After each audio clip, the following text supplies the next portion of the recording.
From the PEP Radio Newsroom, we have this breaking news. U.S. President Donald Trump said on Tuesday the federal government could take control of Washington, D.C. if the local government doesn't get its act together, with his comments coming in a social media post complaining about crime in the U.S. Capitol. The law in D.C. must change to prosecute these minors as adults and lock them up for a long time, starting at age 14, Trump said in his post.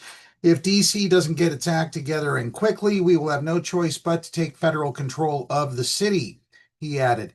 NBC4 from Washington, D.C. is reporting that in a post on his Truth Social platform, Trump referenced a man who was beaten by local thugs, Trump's words. The post includes a photo of what appears to be a bloody victim. Trump said Tuesday afternoon the victim in that incident was a member of the Department of Government Efficiency.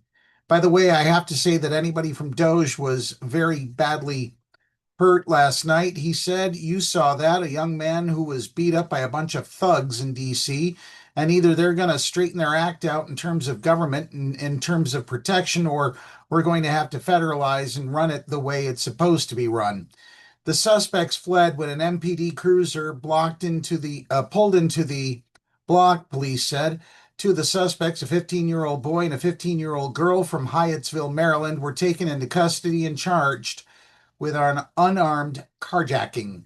DC Fire and EMS responded and treated the assault victim at the scene, police said.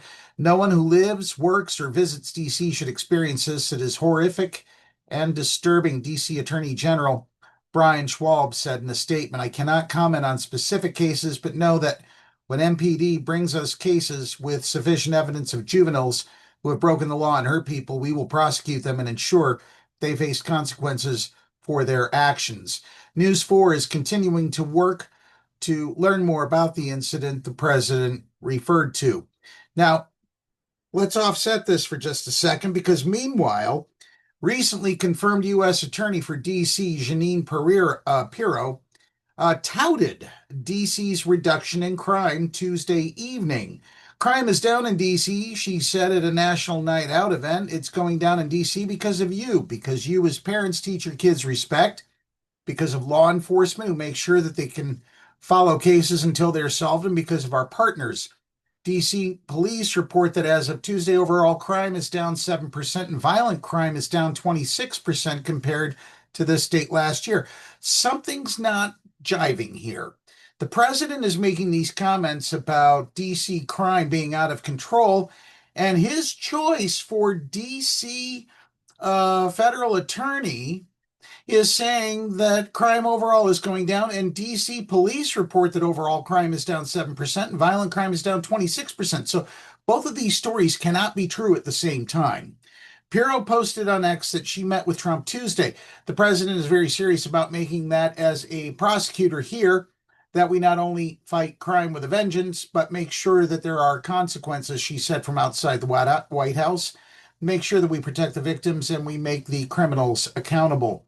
Our job is to get guns off the street, drugs off the street, take care of those individuals who are threatening carjacking other people, and make this city safe and clean again, Pirro said.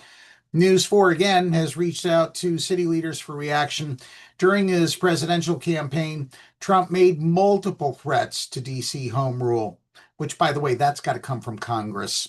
Anyway, we'll have more news on this story in our morning newscast. Reporting from the PEP Radio Newsroom, I'm Dave Moore.